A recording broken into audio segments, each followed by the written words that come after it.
Hey, good morning, Chef. How are you? Doing pretty good. Welcome to the Pork Inspiration Cafe. I'm excited to talk to you. Big fan of your cooking and big fan of Top Chef and just everything you've done. So let's cut right to the chase. You're dealing with pork. I'm the family cook. I love pork. Love to eat it. But I'm kind of afraid of it. When it comes to cooking it, it usually comes out two ways: burned or raw. If you had one suggestion or one tip for amateurs when it comes to cooking pork, what would that be?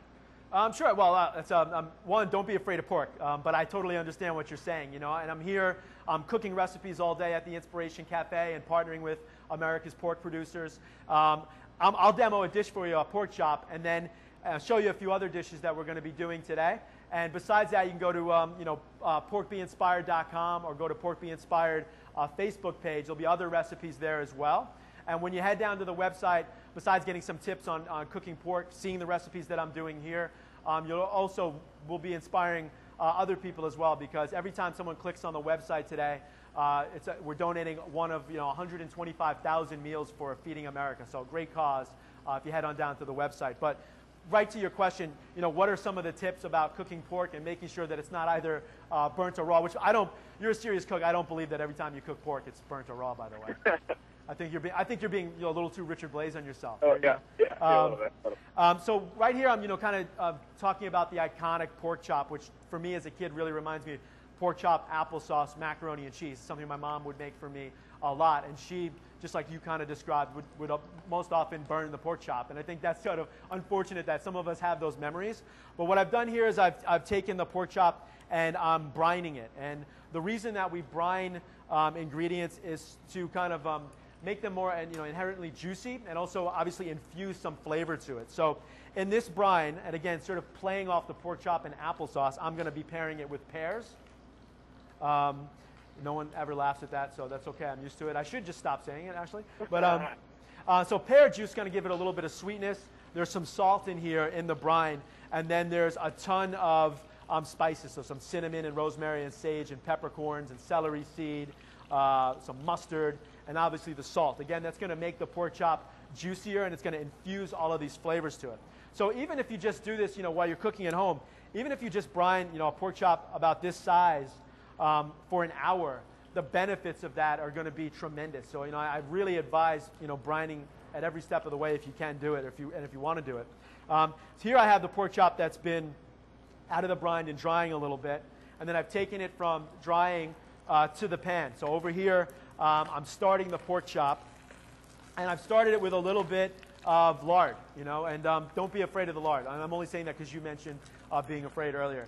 But again, if you're cooking with pork, why not really use all of the flavor you can, and kind of help to really establish the flavor of pork by cooking it in its own juices. So the pork chop's starting in a little bit of its own juices there, and then we'll give it a turn. All right, and the brining also will help, again, retain the juiciness of it, so you can cook it. Don't be afraid that you're going to really overcook it. I'm going to throw a little bit of flavorful butter in here, and that's going to help kind of, again, establish what's called the Maillard reaction, or get the meat to brown and get all of that flavor going. What makes you walk by a grill or a pan and go, wow, that sort of smells delicious. A little bit of butter, and then again, kind of get back to spices and herbs. I'm all about spices and herbs in my cuisine. So we throw a little bit of rosemary in there, a little bit of sage. Sage to me really just, reminds me of pork. Breakfast sausage has got a lot of sage in it, and that's a flavor that I love to use when we're cooking with pork.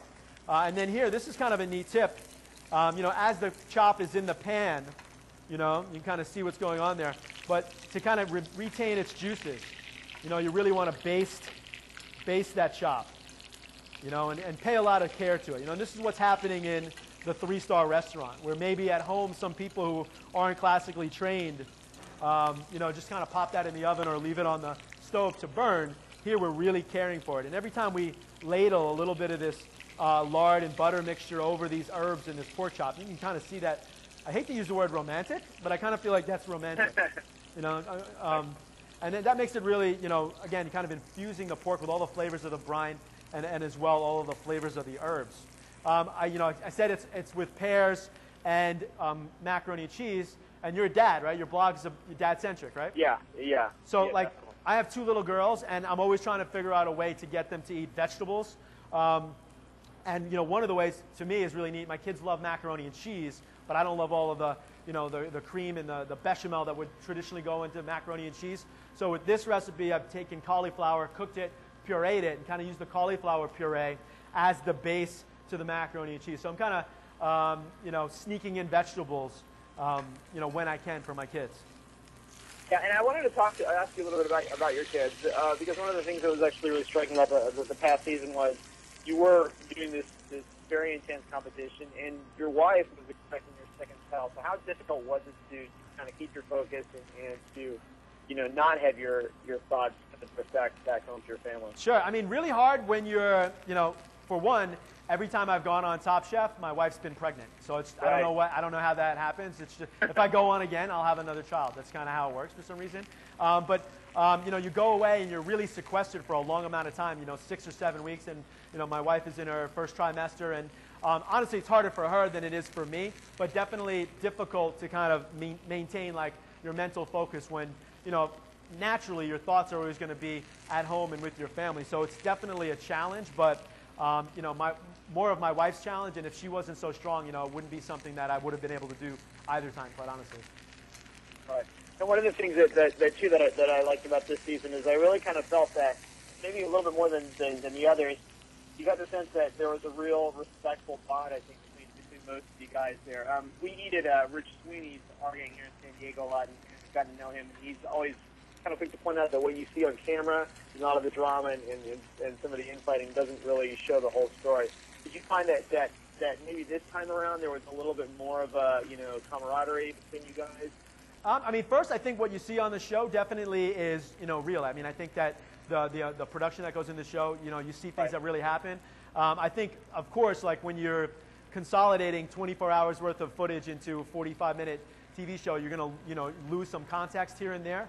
But I think in general, all of the seasons sort of have a more camaraderie than most people imagine, and certainly outside of competition, you know, whether it's, you know, Rich Sweeney in San Diego, we kind of have this fraternity, sorority of chefs that even though we might have competed on different seasons, that there's a, you know, a tremendous amount of respect. And I think because this season all of us have gone through that experience, you know, there probably was a little bit more of a sense of, you know, camaraderie than in a traditional season. The other thing that I'm thinking about too is listening to you talk about how you're cooking this dish is obviously you're associated with some very kind of tech forward thinking techniques, molecular gastronomy, and this time around I really noticed that you used a lot more of the traditional methods of cooking. And was that a conscious choice for you going in, or did the challenges and the ingredients kind of end up dictating how you prepared your dishes? Thank you for my favorite question of the day, by the way. You know, I mean, yeah, you know, I think what's a great example is what I'm talking about here. You know, a pork chop with cauliflower macaroni and cheese.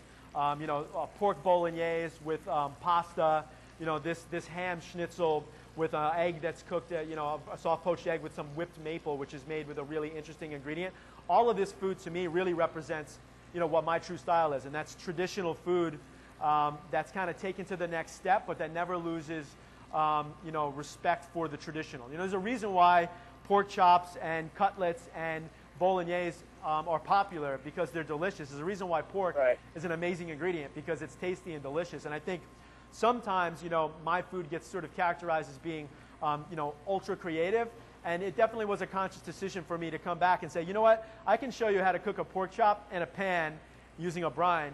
I can also show you how to do it sous vide and make a bacon milkshake we're making later here at the Pork Inspiration Cafe. I can show you how to make it with liquid nitrogen. I can also show you how to make it in a very traditional way. So it was definitely a conscious decision to show, you know, America that, you know, I can cook in a traditional way as well. And that's the other thing too, is that I think this season too, you came across as a really big fan of traditional comfort food, even maybe traditional quote unquote American comfort food. Do you think that there's a bit of a renaissance right now as far as that classic American cooking styles and dishes? A lot of restaurants are kind of moving toward that. Do you think there's a bit of a shift in moving toward kind of old school, also American food? Yeah, I think there's a shift, again, you know, getting back to the farmers and American, you know, pork producers, for example. There's a shift going back to like a respect for the ingredients, a respect for farmers, and I think that naturally just translates to, you know, just, hey, being more concerned about cooking delicious, tasty food and not making it so much about, you know, the chef as it is about the happiness that comes from cooking food like this for your family or for your guests at your restaurant. So I think there's definitely a more, with everything being, you know, organic and green or getting back to the farm, there's a more connection to just producing tasty, delicious food and not being concerned with, you know, the celebrity aspect of what we do or the whiz-bang, you know, sort of stuff that we do. Right. Last question. Do you want your daughters to grow up to be chefs? You know, I mean, I want my kids to grow up to be whatever they want. I have my 3-year-old just joined her first soccer league. So, you know, if she wants to be a professional soccer player, that would be fine. If she wants to be a musician or a chef, that would be great. But whatever they want to do, I'm behind. Hey, Jason, thank you so much for joining me. Thank you, Chef. Take care. You got it. Thanks.